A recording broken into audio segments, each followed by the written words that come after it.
Inovação, segurança, programação, tecnologia, desenvolvimento. Começa aqui. Let's begin. DevSecOps. DevSecOps. O seu podcast de segurança em tecnologia.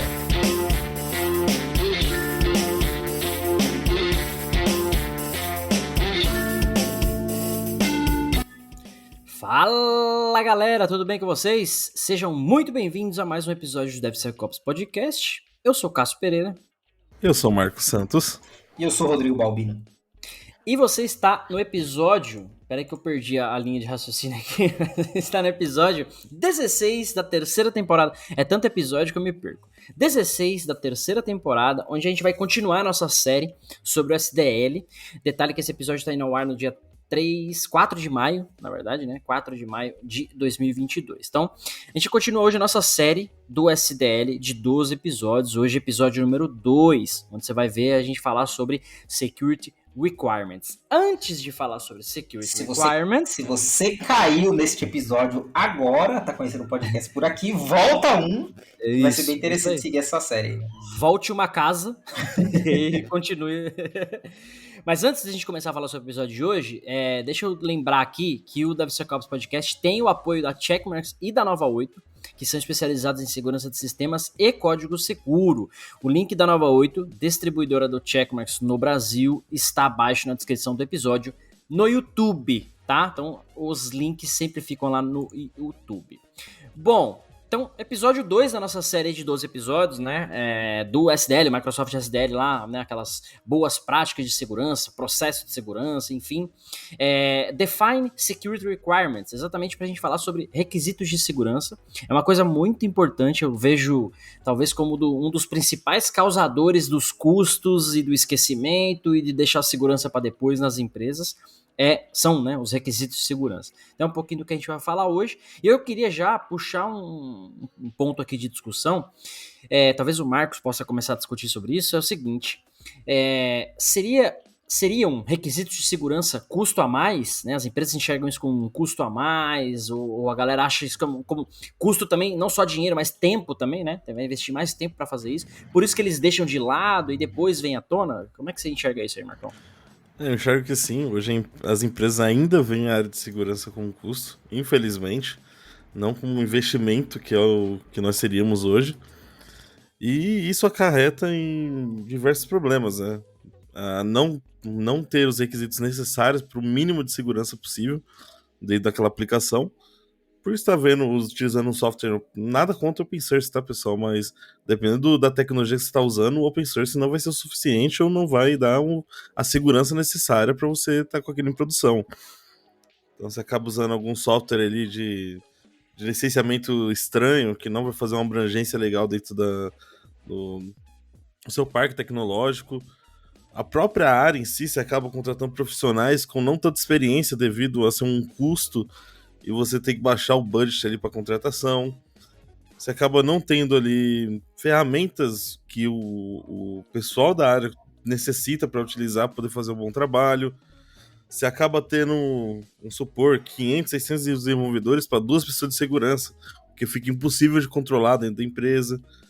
Então, infelizmente, ainda as empresas ainda veem a área de segurança, principalmente de application ali, como um custo e não como um investimento que deveria ser, né? Boa. Rodrigo, você que está com a mais recente experiência como desenvolvedor, você acha que isso também refletia diretamente, obviamente, né, do jeito que o Marcos está colocando, ele, talvez um nível um pouco mais alto, mas como é que era na visão do time do Dev, nas equipes, tipo, o pessoal falava precisamos pensar aqui em segurança, pensar em alguma coisa de segurança, ou simplesmente vai embora, ou, até pior, né, quando tinha algum requisito, tinha um gerente, né, que, deixa isso pra depois, aquela história do corta a qualidade, depois vamos entregar primeiro, depois a gente vê isso, né? Eu sempre caí nessa terceira opção, né, a gente sempre quando falava sobre segurança ou qualidade, você fala, cara, preciso entregar isso ontem, então corre aí, pula o teste, pula a qualidade, pula a segurança e entrega para mim agora. É até engraçado falar isso, né? Porque hoje, se você falar isso hoje, por exemplo, é absurdo, né? Depois do que aconteceu, tipo, que tá acontecendo no mercado aí, que os caras, as empresas sofrendo com ataque de ransomware, O custo de segurança está sendo muito elevado, né? Porque você está tendo o trabalho de corrigir lá na frente. Então, falar isso hoje seria um absurdo total. Só que acho que é um passado não tão distante assim, né? Isso que eu estava vivendo. Cara, isso daqui pula agora, a gente conversa depois.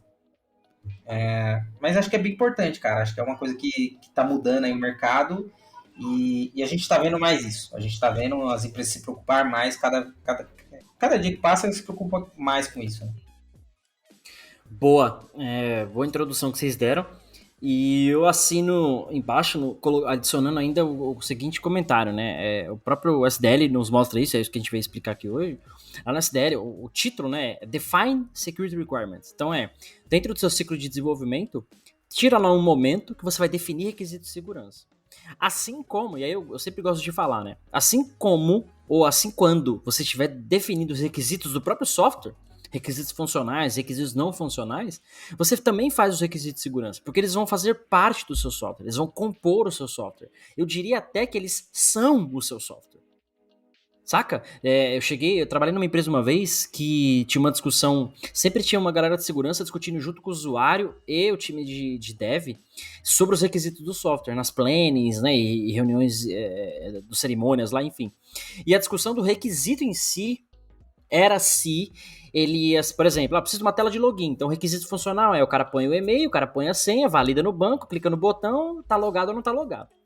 E aí eu lembro que um dos caras levantou a mão, falou, cara, beleza, aí para esse requisito funcional, precisamos de um requisito de segurança, que por exemplo, se tiver um ataque de brute force, a gente precisa se prevenir contra isso, então a gente precisa ter um CAPTCHA na tela. Né? Um exemplo do cara foi isso. Ou seja, viraram 2 requisitos, né? Na prática, 2 tasks lá no Gira pro cara fazer. Só que uma delas, é um pouquinho do que o Rodrigo falou, uma delas ela tá fadada a ser cortada.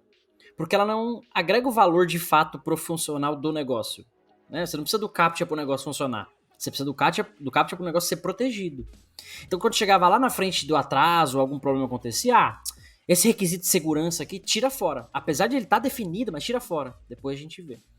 E aí eu lembro que eu pouco tempo atrás eu tive uma discussão com o pessoal e eu falei, cara, a gente podia fazer diferente. A gente podia pegar o requisito funcional, o requisito de segurança e transformar ele num só.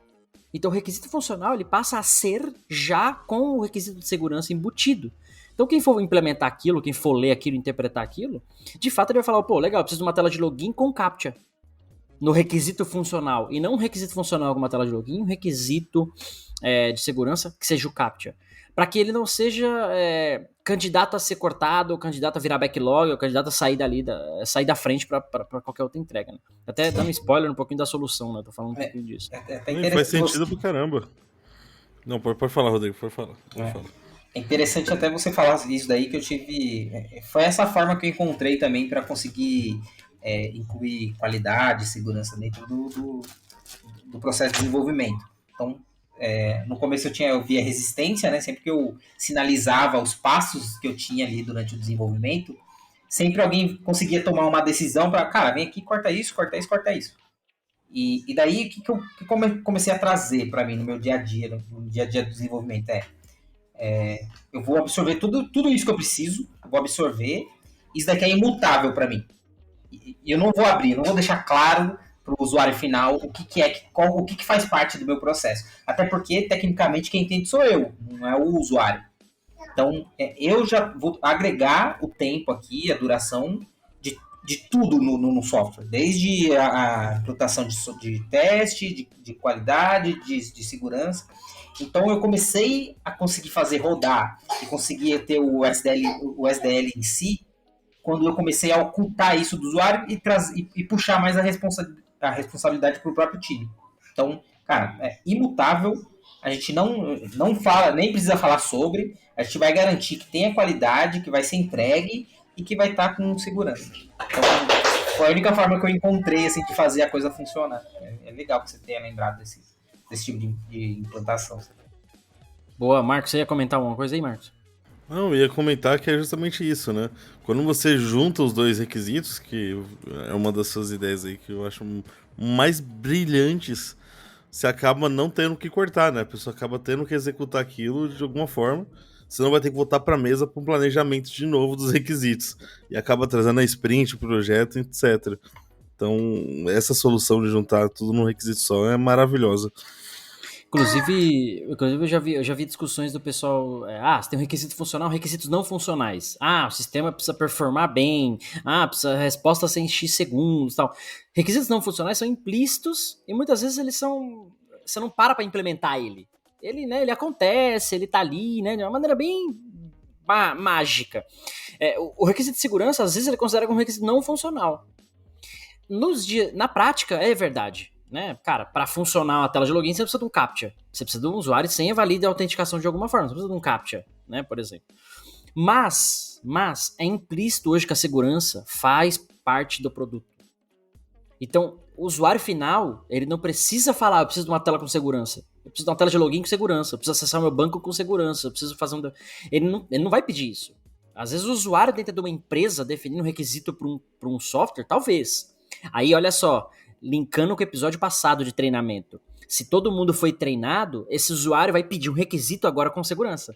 Ele vai falar, opa, legal, preciso de uma tela aqui, só que tem dados sensíveis, então vamos criptografar e vamos pôr uma autenticação de X, porque só a pessoa tal precisa ter acesso. Ou que esse usuário não te fale explicitamente qual que é o requisito, mas que ele se preocupe, né? Ele fala, a gente precisa, porém tem que ser segurança. O que a gente pode implementar aqui? Então, exato. Ele já vem com essa mentalidade, né? Ele já vem... O jogo já fica combinado, já. Todo mundo entende a importância daquilo. Porque uma coisa ele fala assim, eu preciso de uma tela de cadastro. Outra coisa ele fala, eu preciso de uma tela de cadastro de dados sensíveis. Muda tudo quando chegar para o desenvolvedor. Até o desenvolvedor vai ler isso diferente. Aí, de novo, se você ligar isso com o treinamento que a gente falou no episódio passado, todo mundo vai estar ciente, legal. Mas se não, mesmo que um cara só tenha feito, um cara só fez dessa forma, a leitura e a interpretação depois vai ser diferente. Então, quando o cara lê, como assim, um cadastro de dados sensíveis? Então, o cara já, é natural ele pensar, será que tem que criptografar? Será que eu tenho que ter uma segurança maior? Será que tem uma senha? Por mais que ele não saiba o que fazer, mas ele sabe que tem algo a mais ali. E aí onde tá escondidos os requisitos de segurança. De repente o cara precisa pôr um WAF na frente e tudo mais, né? Então acho que a gente introduziu bem, né, o que é um requisito, né, como ele se mascara dentro ali do processo, como é que ele acontece, como é que ele deve acontecer, e um pouquinho do que o Marcos trouxe aí no começo, né, como é que as empresas enxergam isso como custo ainda, infelizmente. A gente, quando começa a falar de requisito, eu lembro de uma frase lá do livro da Alice no País das Maravilhas, né, que ela tá perdida, aí ela encontra, acho que é o coelho, o gato, e daí ela pergunta, tô perdida, pra onde que eu vou?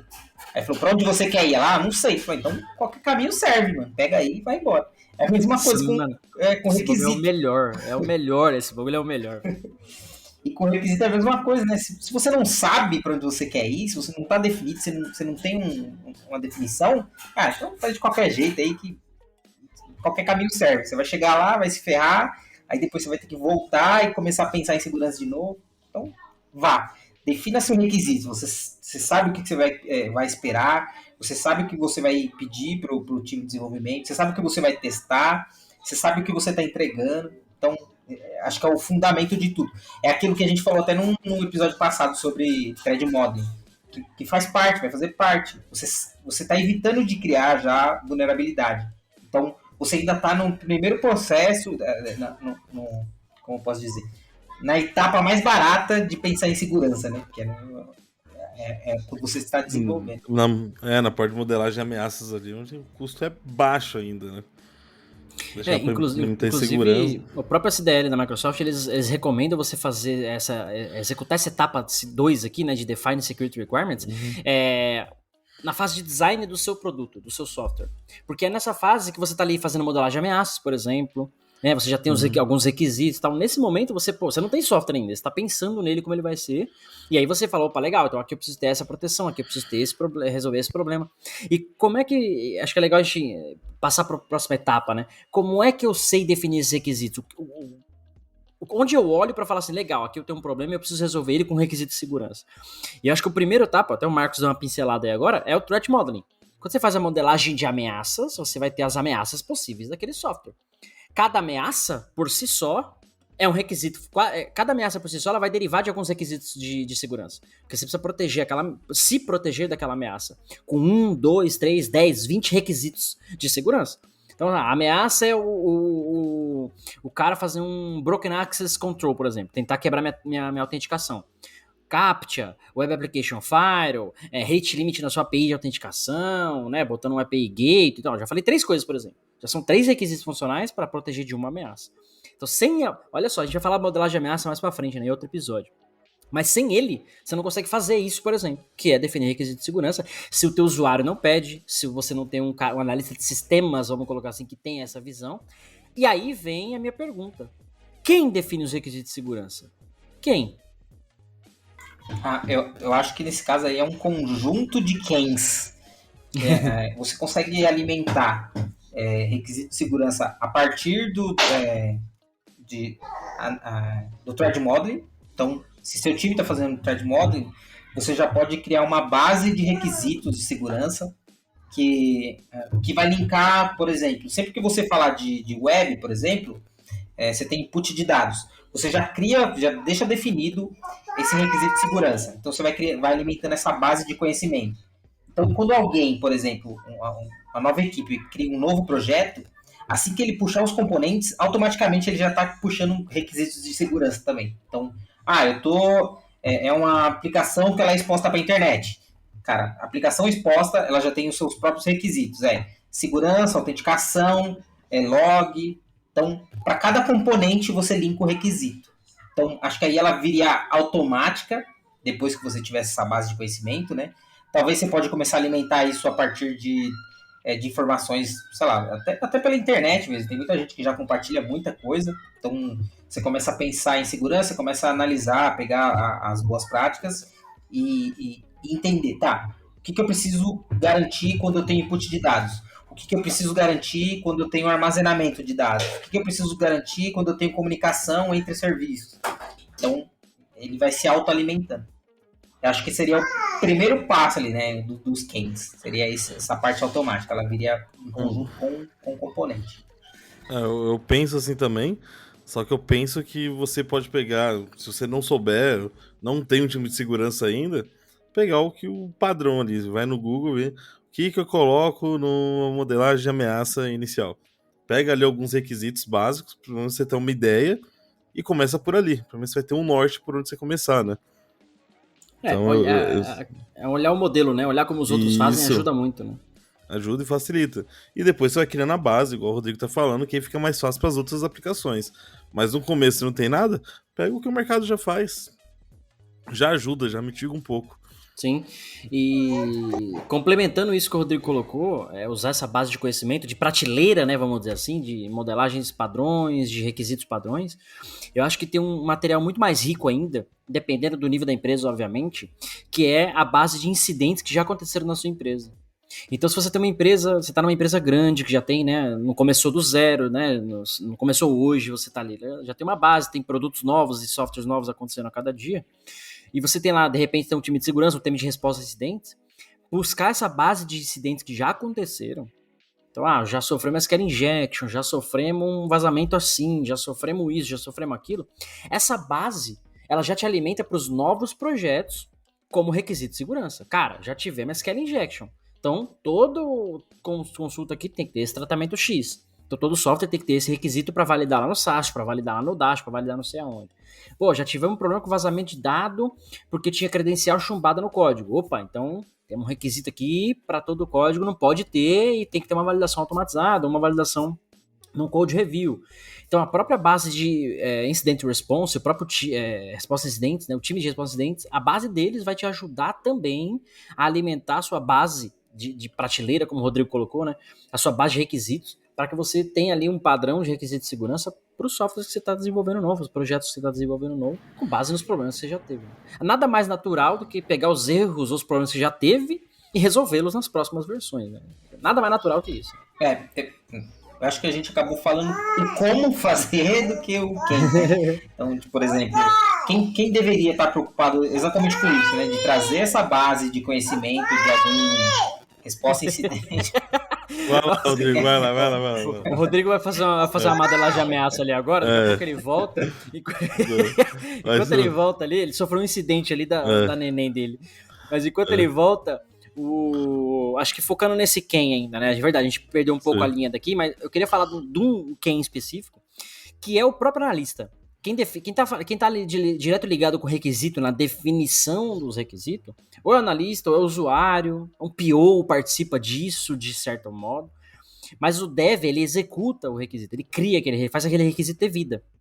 Quem cria ele é um analista de sistema, né? Às vezes o dev, o arquiteto, quando não tem o analista de sistema, ou quando ele faz esse papel, e junto com o próprio usuário, o próprio cliente. Então, esses dois caras têm que ter esse conhecimento, aí a importância do treinamento que a gente falou anteriormente, para que possam ser definidos os requisitos de segurança. Ah, tá bom, não tem essa galera, e aí sim um cara de segurança validar esses requisitos.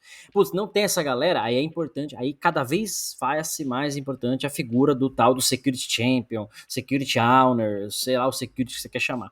Faz-se mais importante porque esse cara vai ter esse conhecimento de segurança, ele vai ler um requisito funcional, assim que ele foi definido ou escrito, e colocar ali as medidas de segurança que precisam ter, identificar as ameaças, aquela coisa toda. E dali virar desenvolvimento.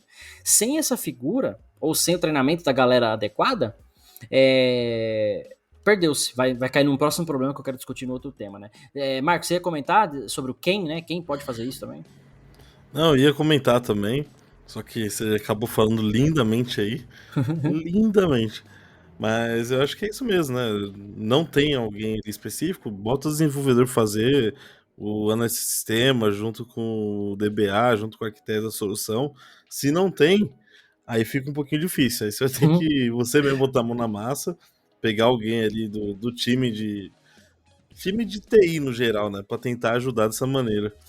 É aquela história, né?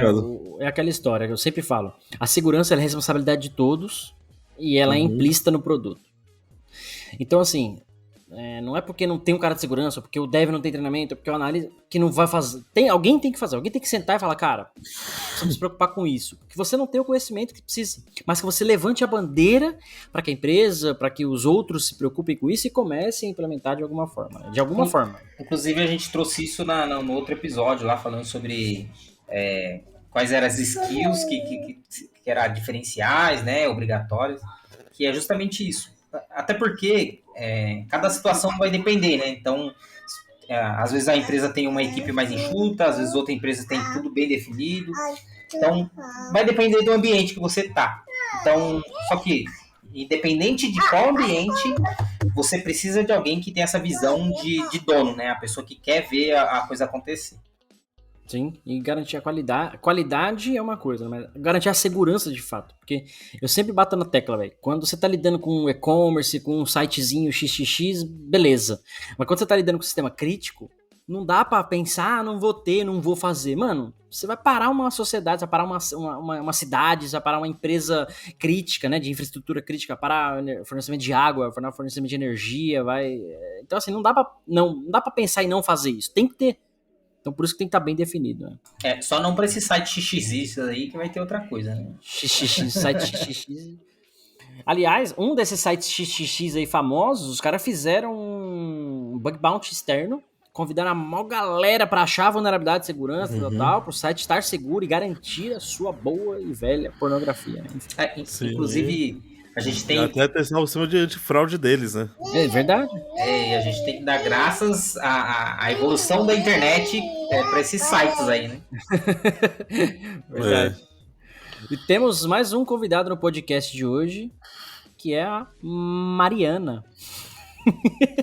Pra quem tá assistindo a gente lá no YouTube, né? Vai lá no YouTube que você vai conhecer a Mariana. Já manja mais de segurança do que o Marcos e o Rodrigo juntos, com certeza. Manja mesmo, cara. Chupetinha diz muita coisa. Eu queria pegar um outro gancho aqui. A gente falou um pouquinho do problema, falamos um pouquinho do quem fazer isso, né? Como resolver isso agora? Inclusive, eu queria puxar aquela famosa discussão, né? Quando a gente fala de Define Security Requirements, a gente tá falando de Shift Left, na minha visão, né? Por quê? O grande problema da segurança é chegar atrasado na brincadeira. Então, a brincadeira de desenvolver um software e entregá-lo acontece na empresa, e o cara de segurança, nossa, nem vi que vocês estavam brincando disso. Deixa eu brincar também. E aí ele chega lá no deploy, lá na fase de entrega. E aí a segurança vira o atraso na parada. Foi descoberta a segurança agora, então vai vir um requisito de segurança, só que lá na hora que o cara tá entregando, já tá na versão 1.0, o dev já tem um monte de código pronto, um monte de classe pronta, enfim. E aí o cara chega lá na frente e descobre que, putz, cara, precisava de um CAPTCHA aqui nessa tela de login, hein? Aí para pôr o CAPTCHA, às vezes, dependendo da arquitetura da aplicação, é simples, dependendo da arquitetura da aplicação, não é tão simples. Né? Vai bota o CAPTCHA, vai mexer no front-end, vai mexer no banco, vai botar um campo a mais, vai não sei o quê. Então, vai dar trabalho, vai atrasar o projeto, que vai cair naquele ciclo virtuoso. Então tira, depois vê. Enfim, o que a gente já conhece. Então, o shift left que eu queria dizer aqui é isso. Não deixar a segurança para depois. E requisitos é o principal problema da segurança chegar depois. Porque eles também chegam depois. As pessoas lembram deles lá na frente, elas vão descobrir que precisam deles lá na frente. E aí a minha pergunta pra gente, como é que a gente resolveria esse problema? Para melhorar a galera, além de treinamento e tal, como é que a gente começa de fato a definir esses requisitos? No dia a dia, pro desenvolvedor e tudo mais. O que vocês acham? Cara, eu acho que principalmente fazendo um processo de cultura, né? De aculturação dentro da empresa, fazendo a cultura ser mais disseminada, fazendo o pessoal entender que é necessário ter segurança, não só na aplicação, como num todo da empresa, seja desde o post-it colado ali no monitor, o computador desbloqueado, até na parte de aplicação ali, no desenvolvimento, né? O pessoal tem mania ali de colocar a pasta de teste, sabe, deixar o usuário sem chumbado. Às vezes o usuário é parecido com o de produção, sem também. Então, para fazer um brute force, o cara já tem um meio caminho andado ali. Então, acho que fazer esse processo de workshop ali e treinar o pessoal, trazer essa cultura para eles de desenvolvimento seguro é o melhor caminho que tem hoje. Eu acho que, na minha visão, deveria ser feito dessa maneira, né? Porque chegar ali e falar pro desenvolvedor, a partir de agora a gente vai começar a fazer requisitos de segurança, não sei se funciona muito bem. O top-down pode funcionar no começo, mas o pessoal vai sempre dar um jeitinho de burlar isso, né? A gente é brasileiro, a gente sempre vai burlar isso de alguma forma. Então, acho que fixando na cabeça do desenvolvedor, fixando na cabeça do time que tem que pensar em segurança, vai ser o melhor caminho, né? Na minha visão. DevSecOps. A gente é brasileiro, a gente sempre vai burlar isso. Melhor frase desse podcast. Cara. Odeio isso, mano. Odeio o jeitinho brasileiro. Mano. É foda, cara. E o que o Marcos falou é verdade. É a história da cultura, né? Quando todo mundo pensa comum num contexto, e o que a gente prega que é a segurança, de alguma forma alguém vai se preocupar com isso. E alguém vai levantar a bandeira, que alguém vai fazer, ou vai ajudar, ou vai, né? Aquela história da atitude de dono que a gente falou e tal. Então alguém vai puxar isso pra fazer, ou executar, ou fazer a 4 mãos. Mas eu também enxergo um pouquinho de... É aquela história que você falou da cultura, né, cara? Ainda tem muita gente que... meu papel é apertar o botão do teste, então eu vou apertar o botão do teste. Mas, cara, o botão não tá funcionando. Mas esse não é meu problema. Meu problema é apertar o botão. Se o botão não tá funcionando, o problema é de outro. Mas o meu papel é assinar o documento. Mas, cara, tá assinando, você não tá nem lendo. Não, falaram pra assinar, não falaram pra eu ler. Sabe? Então, assim, essa caixa quadrada, né? Essa visão de eu faço o meu, eu não quero fazer mais, eu sou pago pra fazer isso. Essa cultura do trabalho em geral, acho que atrapalha um pouco a evolução, não só da segurança, mas como de outras coisas também, né? De própria qualidade em si. Eu acho que esse como aí foi resumido a isso, né? A cultura. Através da cultura que você vai garantir que isso seja implementado, né? Então, seja você desenvolvedor, seja você analista de segurança, sei lá, engenheiro de software, gerente, PO. Então, se você está preocupado, minimamente preocupado com a segurança, com a qualidade, se você está realmente preocupado em fazer a aplicação de forma segura, de entregar o serviço para o cliente de forma segura, então começa por aí. Tipo, aquela pessoa ela já pode começar a pensar no requisito de segurança, pode começar a pensar num processo para garantir que isso seja aplicado, tipo, trazer essa cultura para dentro do time, né? E daí, como o Marcos falou, né? Às vezes pode ser pelo top-down, às vezes pode ser pelo amor, né? Você vai lá e mostra pro cara, cara, isso daqui precisa ser feito. Ninguém definiu. Não, estamos definindo isso agora. Não, vamos definir, vamos colocar aqui. Mas ninguém pediu. Cara, não precisa pedir, né? Você tem que ter esse sentimento de dono. Inclusive, essa parte do que você comentou, né? Eu acho que se a galera não tiver essa preocupação, é onde eu acho que o top-down funciona muito bem. Mas não o top-down, o diretor vem, o gerente, o dono vem e fala tem que fazer, pronto, acabou. Esse funciona, porque tem que fazer, pronto, acabou.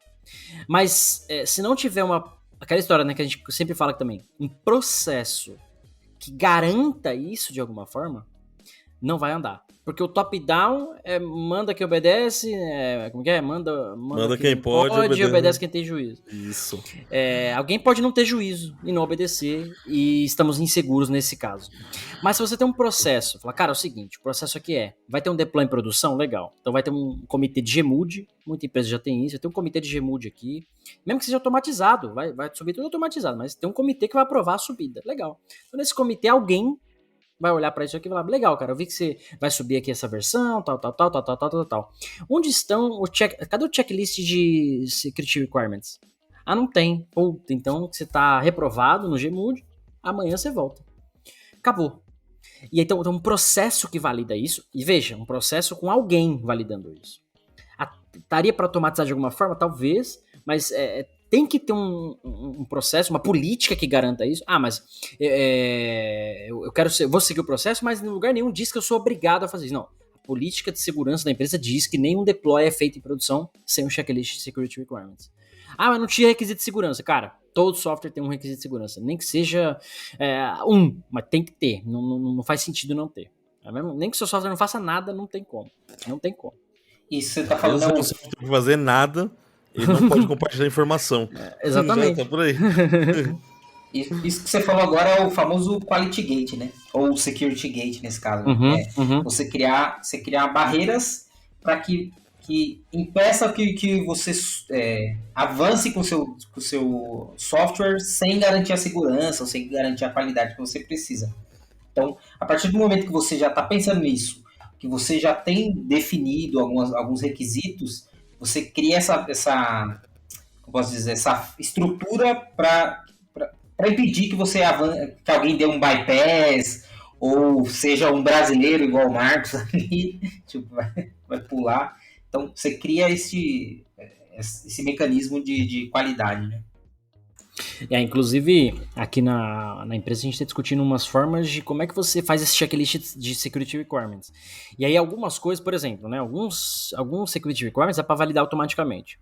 Exemplo clássico, tem um requisito aqui para todos, repito, todos os softwares, tem lá tem um requisito que é o seguinte, não pode ter credenciais chumbadas no código. No hard-coded credentials, para nenhum software. Legal. Então, todo time, todo mundo lê isso e tem lá um requisito de segurança, todo mundo lê isso e sabe que não pode ter. Ah, alguém fez sem querer. Então, lá na parte de verificação, a gente vai falar sobre isso aqui num dos episódios, vai ter um teste para validar se, fizeram tudo que foi definido, tá bem seguro, e alguns requisitos que você pré-definiu. Então, esse é um que você pode pôr lá no SAST, por exemplo. Lá no seu SAST, dependendo do SAST que você tem, se for checkmark, você tem essa regra lá bonitinha, que a gente já sabe, você vai lá e fala, cara, eu habilito a regra aqui que eu não pode ter hard-coded credentials. Então, tem uma regra validada lá, de acordo com o seu requisito. Então, o Security Gate que o Rodrigo comentou, tá automatizado. Agora você pode ter requisito de segurança que não consiga, de uma certa forma, automatizar um teste. Né? Por exemplo, eu chutaria aqui um CAPTCHA. O Dash não passa do CAPTCHA, ou passa do CAPTCHA, ele vai parar e quando ele der o erro você sabe que barrou, alguma coisa do tipo, talvez. Mas aí entra um teste manual. Então, cara, vai ter uma verificação em algum momento e falar, cara, tinha que ter um CAPTCHA aqui e não tem. Ou tinha que ter um CAPTCHA aqui e tem. Então você tem que ter um teste manual de alguma forma, e aí o próprio time de teste já faz isso, o teste de regressão, o teste de automatização já faz tudo isso pra você, e aí dá pra você validar de alguma forma. Mas o importante que o Rodrigo trouxe, né? Ter esse checklist, ter essa forma de validar os seus requisitos de segurança, de alguma forma, verificar, cara, foi feito ou não foi feito? Tinha 10 requisitos aqui, os 10 são feitos ou não foi feito? Né? O cara crachar ali, tem que ter isso, senão você não vai conseguir avançar, né? E o interessante é que você deu um exemplo aí que é perfeito para a gente combinar com ferramentas, né? Então, é o tipo de validação que a gente consegue fazer com ferramentas. Então, cara, coloca lá, cria a sua política de segurança e ali vai garantir que você não suba 100. Então, não dá para usar como desculpa que não tem um time de qualidade que verifica isso, não tem pessoa suficiente para incluir no processo para verificar isso. Não, coloca como ferramentas que é validação, ele vai fazer validação do código e vai identificar se tem aquele problema ou não. por exemplo, clássico, ó. Rodrigo, todo dia ele tem que fazer, toda vez que a gente vai gravar, ele tem que fazer definir requisito de segurança, que é trancar a porta do estúdio antes de começar a gravar para a criançada não invadir. Esse é o requisito. Como é que ele valida? Opa, antes de começar a gravar, eu vou lá ver se a porta tá aberta. Hoje, ele não validou. Então a criançada tá invadindo o estúdio ali na gravação. Vocês vão ouvir voz de criança aí, mas tá tudo certo. Vou até trancar mesmo, que a mulher chegou. A criançada pode invadir, a mulher não pode. É engraçado. É muito bom, cara, muito bom. Mas é um exemplo clássico, mano. Requisito, validação, né? E tem coisa que dá pra... E é importante pensar nessa parte da automação, que é pra ganhar escala depois. Mas nem todo requisito você vai conseguir automatizar. Então é importante você ter um processo de verificação, validação, pra garantir que isso foi implementado ou não. Eu acho que você falou... Eu ia falar, o Marcos tá dormindo aqui, né? Dormindo, caceta, eu tô conversando. Ele faz essa carinha charmosa na gravação. Lindinho. Acho que você falou uma palavra-chave aí, que é o escalar, né? Como que a gente vai escalar isso? Enquanto você tem uma equipe enxuta ali, pequenininha, um processo pequeno, você consegue fazer tudo isso na mão, você consegue fazer isso de uma forma fácil. Agora imagine que você começa a ter que garantir tudo isso para, sei lá, 100 projetos, 200 projetos, 300 projetos. Então você tem que criar esse processo, criar esse tipo de validação, criar seu checklist, criar a quality gate para garantir que vai ser aplicado isso para todo mundo. Então, acho que a importância da gente pensar em deixar tudo isso bem definido é justamente para conseguir escalar ali. O Cássio tá rindo desse modo. Concordo, cara, concordo plenamente. Depois que o cara é mandado embora, ele não sabe por quê, né? Ai, caramba. Mano, esse lance de requisito é uma parada foda, porque como é que o cara testa hoje o requisito funcional? Vai ter um cara de teste. Tem lá um time de teste. É aceitável que tenha uma equipe de QA testando de alguma forma o requisito funcional. O próprio usuário vai testar. Tem lá um ambiente de homologação, tem lá um ambiente de pré-produção, o próprio usuário vai testar e tem uma equipe que já faz isso. A equipe está buscando os bugs, né, falhas, coisas do tipo, mas de uma maneira geral, ela também principalmente, ela está validando o funcionamento da funcionalidade funcional do software para funcionar. Então assim, cara, beleza, não tem bug nenhum, tá tudo bonitinho, mas aperta o botão, não manda e-mail que tinha que mandar. Então, ou é um bug ou não tá feito, né? De alguma forma tem um problema ali. Por que não é aceitável que tenha um time de segurança validando os requisitos de segurança? Ah, não, vai tomar tempo no processo. Ah, não, vai demorar demais. Ah, não, tira. Por que não? Por que não, então, trago para os senhores aqui e para os ouvintes? Por que não, então? E já discutimos isso, busca aqui na minha planilha mágica, com a Lelemine, no episódio que ela é de QA, né? No episódio, será que QA daria para ajudar a segurança, né? De alguma forma? Vou lembrar o episódio aqui e a temporada. Mas por que não, né? O time de QA trabalhar junto com o time de segurança para esse tipo de validação. Cara, o time de QA já no processo de desenvolvimento, vai parar ali que eles vão ter que testar. Seja automatizados, não seja, enfim. Por que não já embutir casos de teste para os requisitos de segurança que deveriam ter sido definidos lá atrás, mas para serem validados lá na frente? Então uma coisa puxa a outra. In order to, né, para você conseguir validar, você precisa ter definido esses requisitos lá atrás, que é exatamente o que a gente está discutindo. Define os seus requisitos de segurança. Senão você chegar lá na frente, eles vão virar um pesadelo para você. Cara, concordo. Eu acho que você deu até a devida importância do requisito, né? Depois que você tenha definido o requisito, você tem várias outras maneiras de conseguir garantir, inclusive aproveitando até o time de QA para fazer isso, né? Então, se você não tem nada e pensa em segurança depois, você não definiu requisitos. E depois você fala para o pessoal de segurança identificar os problemas, ou do próprio QA, né? Poxa, você deixou passar esse problema de segurança? E daí os caras, cara, a gente não sabe o que procurar aqui, não tem nada definido. Então, para a gente ver a importância que tem a definição de requisitos num processo, tipo, no primeiro processo, né? Segurança, tecnologia, DevSecOps. Episódio 6 da segunda temporada que a gente gravou com a Lelemine foi justamente sobre isso, né? O QA e segurança, como é que poderia trabalhar em conjunto. E aí, cara, é isso. E aí, olha só o peso que eu coloquei no próprio requisito no começo, né? Se você não tiver mais o requisito funcional e de segurança, mas sim um requisito único, tá, cara, meu requisito funcional é esse. É uma tela de login com CAPTCHA e que a API de autenticação tenha rate limit, exemplo, né? Já tem ali duas proteções. Alguém define isso, seja o cara de segurança, seja o próprio analista, enfim. Mas o requisito é um só. Então, o próprio definition of done, né? Termos de definição de aceito, né? Já é ter tudo isso. Ah, não tem uma coisa, então não tá pronta a task. Volta, termina a task. Se não, cara, vai cair naquele pronto. Ah, tá pronto, pero não útil, né? 80% tá pronto, os outros 20% é a segurança que a gente deixou pra depois. Aí vai cair no mesmo problema, né? E é um problema sério isso.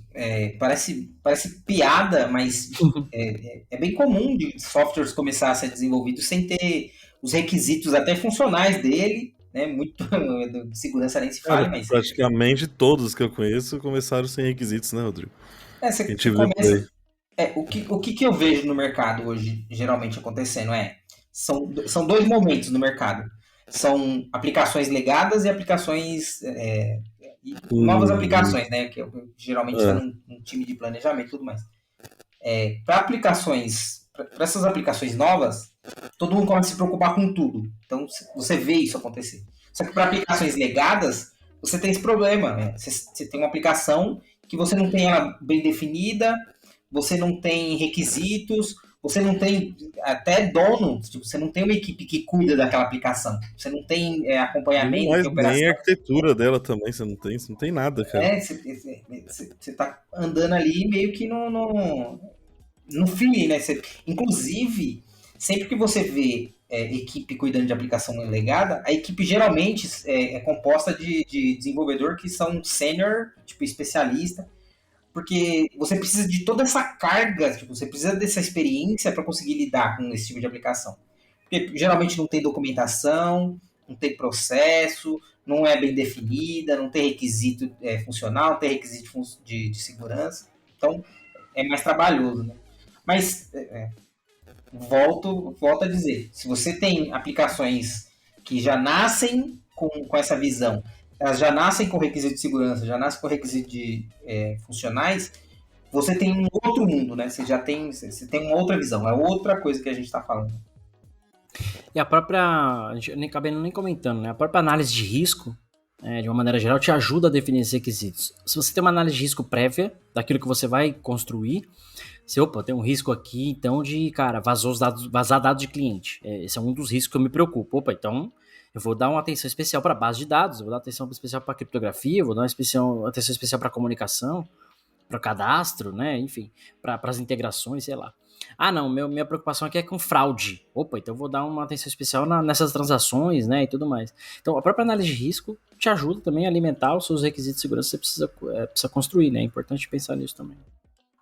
Acho que assim, cara, tem tanta frente que te alimenta de requisitos de segurança. A própria mercado, né? Cara, meu vizinho aqui, que é uma empresa igual a minha, sofreu um ataque. Já é um requisito de segurança pra você. Porque ele é um e-commerce que vende a mesma coisa que você, que faz a mesma coisa que você. Você já tem que se preocupar com aquilo. Você já é alvo do mesmo jeito que ele. Você já tem requisitos, não precisa nem fazer nada.